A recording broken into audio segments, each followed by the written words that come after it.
사랑하는 반석의 성도 여러분, 2020년 12월 25일 성탄절 아침 아까의 시간이 돌아왔습니다. 오늘 우리가 온라인상에서 예배를 드리겠습니다만은 서로 얼굴을 뵙지 못하고 예배드리지 못하는 안타까움이 있습니다만은 서로 성탄의 기쁨을 함께 나누고 시작했으면 좋겠습니다. 메리 크리스마스. 우리 가족들끼리도 서로 인사하고 하나님 앞에 기쁨으로 오늘 하루를 보냈으면 좋겠습니다. 아기 예수가 탄생하신 이 성탄절은 역사적으로도 사실이죠. 그래서 우리의 역사를 보면은 AD와 BC로 나누게 되죠. 에노 도미니라고 하는 뜻과 Before Christ. 그래서 이 세상의 모든 사람들이 예수 그리스도로 역사가 나뉘어진다는 것을 부정할 사람이 많이 없을 것입니다. 그러나 많은 사람들은 이 아기 예수 탄생을 일부러 부정하거나 아예 배우려고 하지 않기 때문에 모르는 것뿐이죠.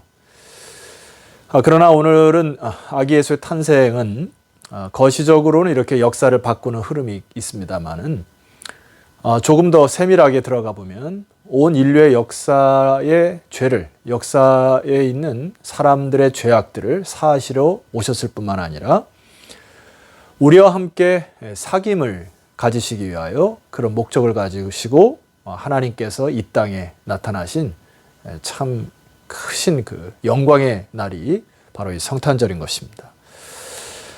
자, 이 사실을 소아시아에 사는 거짓 교사들과 거짓 선지자들은 이 역사적 진리의 사실을 왜곡하고 또 그것들을 무시하고 자신의 방식대로 사람들을 유혹하기 시작했습니다. 그래서 사도 베드로는 그것을 향하여 경계하라고 얘기를 하고 있고요.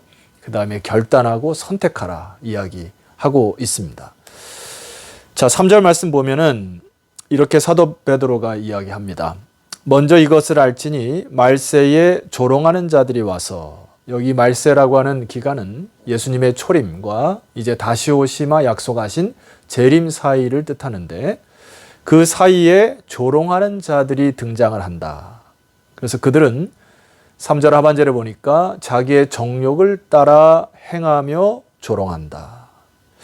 자기의 정욕을 따라 마구 살아가는 거죠. 아무런 개념 없이 무대뽀로 막 살아가는 것입니다. 세월이 흘러가는 것에 따라 자기의 유익과 쾌락에 따라. 그리고 결과적으로 그들은 진리를 조롱한다. 비웃고 경멸하고 모독하는 인생을 살아갈 수밖에 없다. 왜냐하면 그렇게 해야 자기들의 입지가 서기 때문에 그러시죠.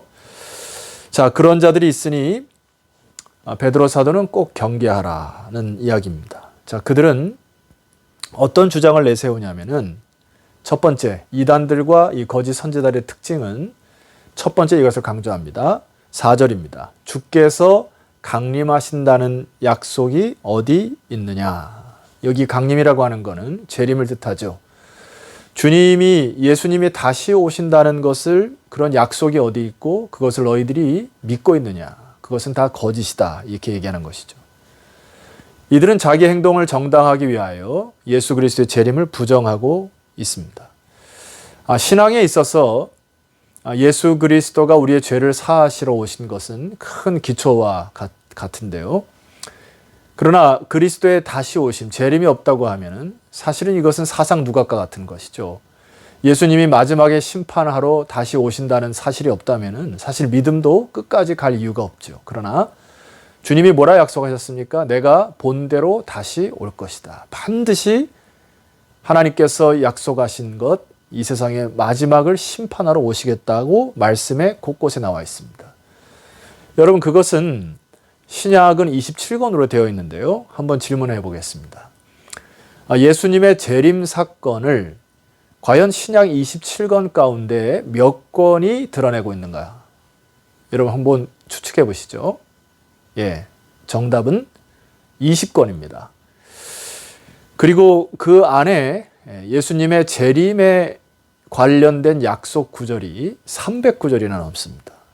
여러분, 이 신약만 해도 저자들이 수십 명이죠. 그런데 동일하게 예수 그리스도의 재림을 이야기하고 다시 오마 약속하신 것을 직접 베드로는 들었고 또 많은 사람들이 증언하여 오늘 우리까지 그의 죽음과 부활과 재림을 믿는 이 사실은 변치 않을 것입니다. 그러나 이단들과 거짓 선지자들은 주의 재림을 무시하거나 아예 그것은 없다고 그렇게 이야기하는 것, 이들은 다 이단과 거짓 선지자들입니다. 두 번째 이들이 주장하는 것은 4절 하반절에 보니까 조상들이 잔 후로부터 만물이 처음 창조될 때 같이 그냥 있다 하니, 이게 무슨 말이죠? 이들은 창조주 하나님을 무시하는 것입니다. 하나님이 태초에 천지를 창조하시고 그의 뜻대로 이루어가실 것을 무시하는 처사지요. 이들의 얘기하는 것은 뭐냐면은 만물이 처음 만들어질 때부터 시작해서 그냥 누구에 의하여 움직여지는 것이 아니라 스스로 자연 질서 그대로 지금도 움직이고 있다, 이렇게 생각을 한 거예요. 그래서 영과 같은 것도 스스로 소멸한다고 생각했습니다. 그러므로 이들에게는 심판도 천국도 지옥도 이런 것을 일체 부정하는 자들이 그렇게 됩니다. 그러니까 하나님의 심판 홍수도 부정하게 돼요. 이들이 이 4절의 근거를 통하여서 예수 그리스도의 재림도 없고 만물은 처음 창조될 때 그냥 스스로 움직이는 것처럼 창조주도 없다 하니 얼마나 마음이 편하겠어요. 그냥 될 대로 되라 하고 그냥 이렇게 살아도 자기의 죄의 삭슬 먹지 않는다고 생각하니까 너무 마음이 편한 것이죠. 자, 이러한 그 자유분방한 학설과 논리에 많은 사람들이 유혹당했던 것 같습니다. 또한 그들의 자세는 이렇다는 것입니다. 자, 5절 말씀 보세요. 이는 하늘이 옛적부터 있는 것과 땅이 물에서 나와 물로 성립된 것도 하나님의 말씀으로 된 것을 그들이 일부러 잊으려 함이로다. 자, 그들은 이 하나님의 진리의 말씀 혹은 창조, 심판, 재림과 같은 것들 고의로 일부러 무시한다. 왜 그렇게 합니까? 그래야 자신들의 행동이 정당화되기 때문에 그렇습니다. 하나님이 계신다면은 어떻게 그들이 이 자유분방하게 방종하며 살아갈 수 있겠습니까? 그러니까 그들의 삶 속에서 하나님의 영향력에 대한 흔적들을 서서히 지우기 시작한 것입니다.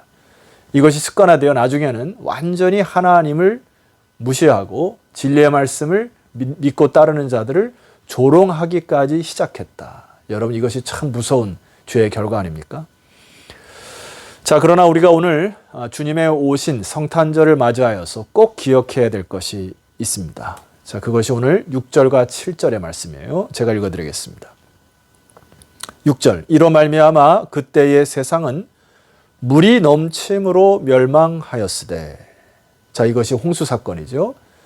첫 번째 하나님이 이 세상에 물로 심판하셨던 때를 기억하실 것입니다. 바로 노아의 홍수 사건이고요. 7절, 이제 하늘과 땅은 그 동일한 말씀으로 불사르기 위하여 보호하신 바 되어 경건하지 아니한 사람들의 심판과 멸망의 날까지 보존하여 두신 것이라. 자, 이제 마지막 예수님의 재림하실 때는 오늘 여기에도 기록된 것처럼 불사르기 위하여, 즉 불로 심판하겠다고 하는 예언의 말씀을 기억하셔야 합니다. 바로 이 마지막 때에는 믿는 자들에게는 의의 심판으로, 믿지 않은 자들에게는 죄의 심판이 될 것입니다. 다시 한번 말씀드리지만 우리의 영은 절대로 소멸되지가 않습니다. 어떤 사람은 예수 그리스도를 믿음으로 영원히 하나님과 함께 거하는 천국의 기쁨을 누리며 살아갈 것이고, 어떠한 자들은 그리스도를 이 땅에서도 몰랐을 뿐만 아니라 그리스도의 진리를 무시하고 비방하고 조롱했던 자들이 영원히 꺼지지 않은 불에, 심판불에 타 지옥 생활을 할 것이에요. 그래서 영은 소멸되는 것이 아닙니다. 그러므로 우리가 이 세상을 살아갈 동안에 무엇을 선택하고 또 무엇을 따르는가, 이것이 너무나 중요한 것입니다. 예수님이 세상에 처음 오셨을 때에도 예수님은 세상의 방식을 따르지 않으셨고, 성경에 기록된 말씀대로 오셨고 말씀대로 사셨고 또 말씀대로 순종하여 십자가를 지시고 부활하시고 다시 오마 약속하시면서 승천하셨습니다. 예수님이 재림하실 때에도 이 세상의 상식이나 방식대로 오시지 아니하고 철저히 하나님의 말씀에 의하여 다시 이 세상에 주님의 뜻, 주님의 방법대로 오실 줄 믿습니까? 따라서 여러분, 이제는 우리가 이 세상을 살아가는 동안 하나님의 말씀이 이미 선포되어졌고 또 도끼가 이미 나무 뿌리에 놓여 있다고 말씀을 하셨습니다. 모든 것은 하나님의 뜻과 방법대로 심판한 날이 반드시 올 거예요. 어떤 사람은 정욕대로 살고 비웃고 조롱하며 사는 사람들의 부류가 있을 것이지만은 어떤 사람들은 예수 그리스도가 다시 오마 약속하신 것을 철저히 믿고 의로 하루하루를 진리의 빛으로 또 사랑을 따르며 날마다 자기를 부인하고 십자가를 지는 사람들의 또 한 부류가 있을 것입니다. 여러분, 이 믿음의 선택과 판단, 결단이 너무나 중요하죠. 자, 우리 성탄절을 맞이하여서 여러 가지 상황은 좋지 않고 또 우리가 모여서 함께 기쁨을 나눌 수 없지만은 주님이 이 초림, 역사적 이 시간 속에 하나님의 독특한 방식으로 이 세상에 오셔서 그분의 나라, 그분의 주권을 이루신 것처럼 이제 곧 다시 오실 예수 그리스도를 바라보며 여러분 소망 가운데 또 기쁨으로 하루하루 믿음의 선택을 잘 하시는 저와 여러분 되었으면 좋겠고 오늘 성탄절 예배 때 한번 다시 또 찾아뵙도록 하겠고요. 내일 아침 또 아까배는 계속 되겠습니다. 하나님께 잠시 기도하겠습니다.